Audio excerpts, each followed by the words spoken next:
So which one is different? Why is it different? What in the world does any of this have to do with scientific notation? We're up to 7.2 scientific notation, but what is it? Well, we start with this basic question. Which one below is different, and why? Well, we come with all sorts of answers. Can't just be this negative, because this has a negative as well. So there has to be something different. Can't just be the positives. Let's take a look at these numbers, because these all say times 10 to some power. So what about these numbers here? Which one's different? 14.8. This has 2 digits in the beginning. The whole point is trying to take a look at these similarities and differences, see what's going to happen. The point being, in scientific notation, this is written in the form a times 10 to the nth power, where n is an integer, right? So it can be positive, negative, but no decimals, no fractions. And 0 is also a possibility. And a, the absolute value of a, so we're talking about positive or negative for this value right here.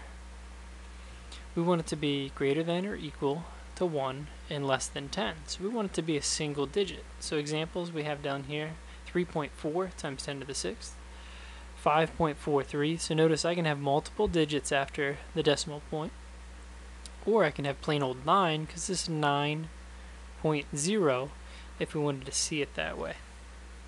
Okay, so that's scientific notation. So let's see if we can match these up. So if I have 6.83, well, notice they're all 6.83. So times 10 to the 4th. Is that going to get bigger or smaller? Well, we have a positive exponent, so it should get bigger. But how much bigger is it really going to get?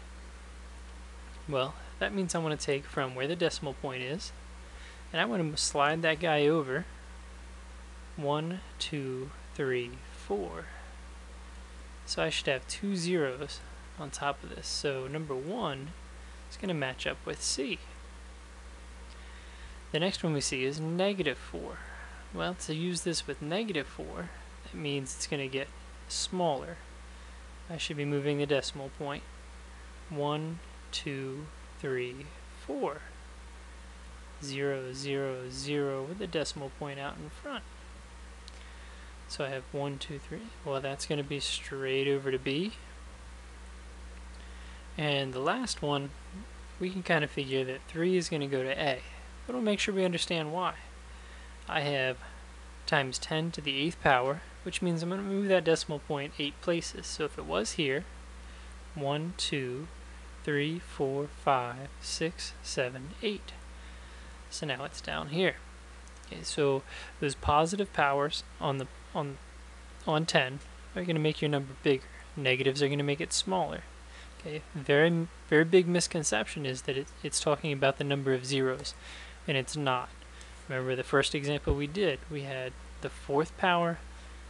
We go from the decimal point, we went 2 places before we had to add any zeros in, so 2 more zeros go in. Okay, so don't think that at all. It's about the movement of the decimal point. Alright, let's think about that definition now. I want to move anything that's in scientific notation into our check mark. Check mark in this case meaning right. X means it's not in scientific notation. So I want you to take a minute and go through and take a look at these.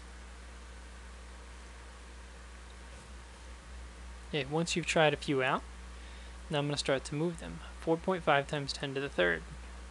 That's good. That's a good one. 5.4 times 10 to the 7th. That's a good one as well. 0.3 times 10 to the 4th.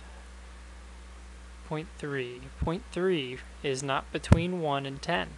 Right? 1 is inclusive, so it has to be at least 1.3 or 1 itself. 1 times 10 to the 5th. We'll keep that one. 5.4 plus plus. I don't recall us ever talking about plus when we're dealing with scientific notation. 3.2 times 100? Well, if they wrote it as 10 squared, we could fix that. Okay, so let's also do this while we're talking about it. Okay, so the problem was the a value, the problem was the plus. The problem is we need 10 to some power. 7.5 times 10 to the negative fifth. That's a good bingo. 2.376 times 10 to the third. Hopefully you're saying yes to that one. 4.5 times 10 to the negative third. Thank you very much. 11 times 10 to the fifth.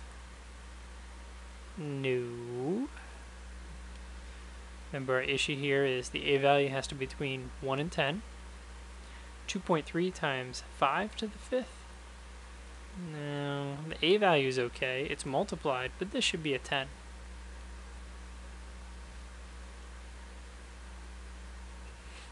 (2.3 times 10 to the fifth). Yeah, there we go. That's a good one. Negative 2.3 times 10 to the third.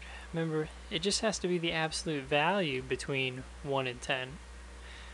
I see a division sign, so it's out. Okay, it has to be times 10. 3 times 10 to the fourth. That's a good one. And 56 times 10 to the fifth.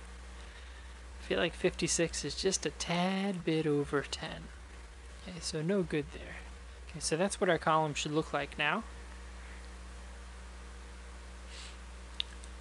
Again, just a quick review. The a value has to be between 1 and 10. It should be multiplied. And it should be 10 to some power. So we just go back and repeat some of these. Has to be between 1 and 10. Has to be 10 to some power. Has to be multiplication. And has to be between 1 and 10. So pretty easy stuff there. Alright, let's try and change them back and forth again. So a little activity we have for you. So 7.9 times 10 to the 12th.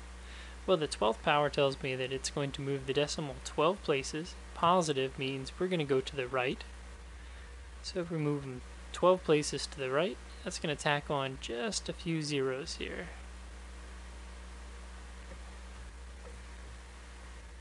We're going to keep in mind if we're doing with 5, it's 5.0 times 10 to the negative third.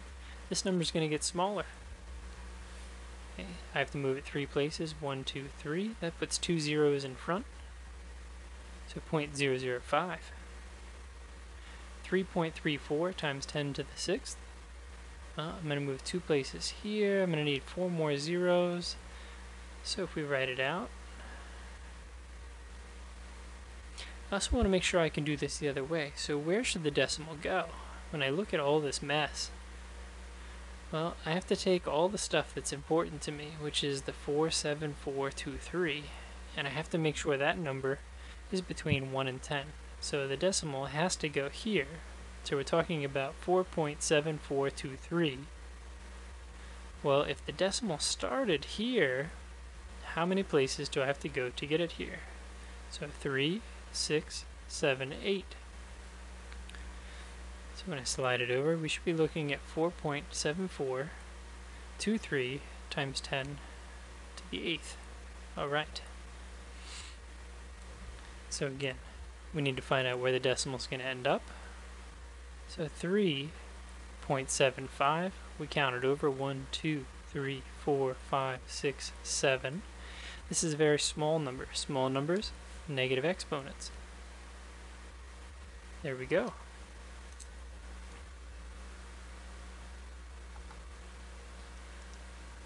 So in our physical science, we have some things that are very, very big, and we have some things that are very, very small.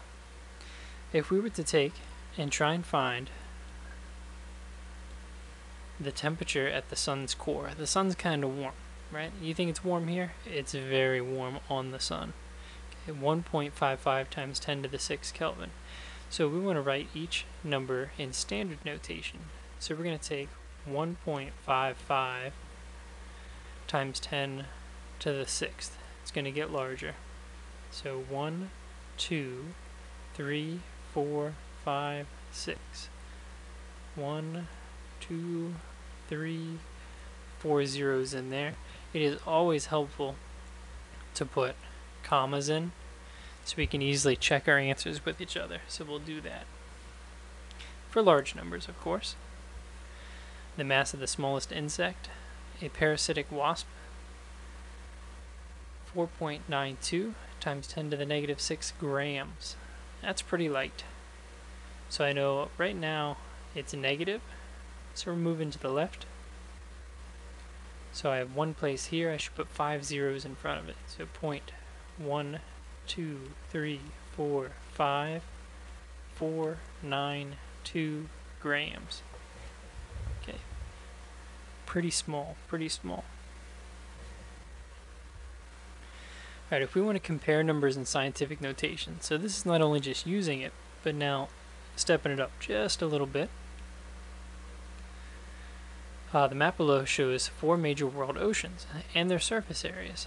What's the order of the oceans from least to greatest surface area? Well, the first thing we have to do is I really don't care to look at the A value at all until after I've already compared the numbers using the exponent. So the first thing I'm going to look for is 10 to the 8th, 10 to the 8th, 10 to the 7th, and 10 to the 7th. So if we want to go from least to greatest, which one's least? 10 to the 7th or 10 to the 8th? Well, automatically it's 10 to the 7th. After I have those in common, now I'm going to look at the A value itself. So we're going to go with 1.41 times 10 to the 7th, or the Arctic Ocean. Next is going to be the Indian Ocean at 7.49 times 10 to the 7th. After that, now that I've checked off the Indian and Arctic Ocean, we have the Atlantic and the Pacific. They're both at times 10 to the 8th. So again, I'm only comparing the A value. So which one has the least? Keep in mind we're doing least to greatest. So which one's smaller, 1.06 or 1.8? 1.06 times 10 to the 8th. And then 1.8 times 10 to the 8th. So we've listed the 4 major world oceans from least to greatest. So always start with the times 10 to some power and then work back to the A value. So what's the order?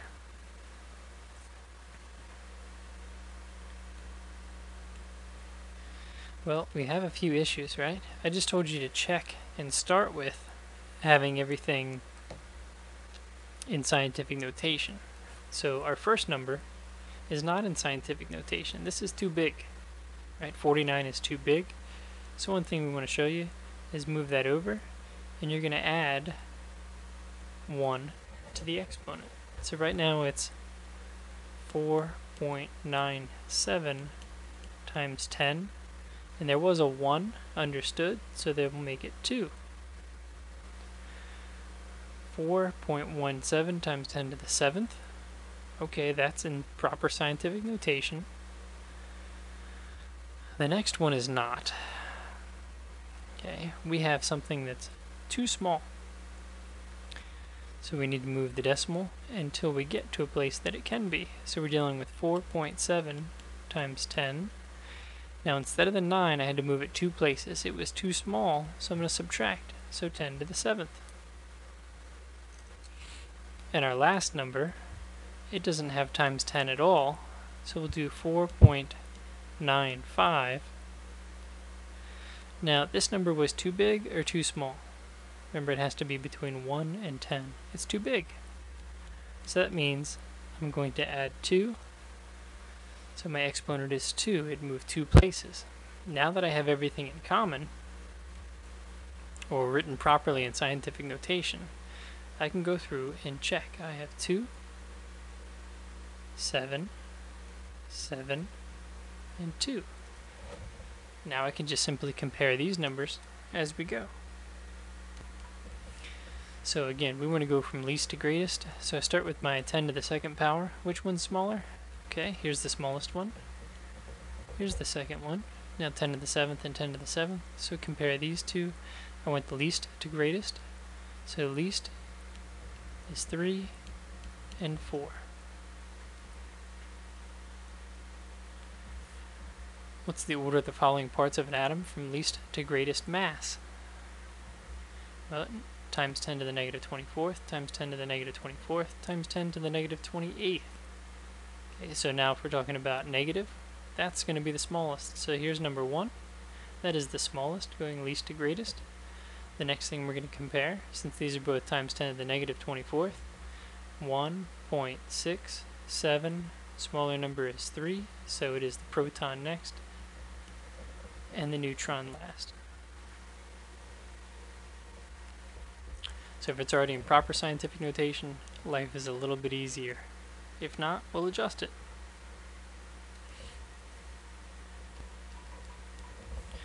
So we're going to simplify. If I have 7 times 4 times 10 to the 5th, so this is in scientific notation.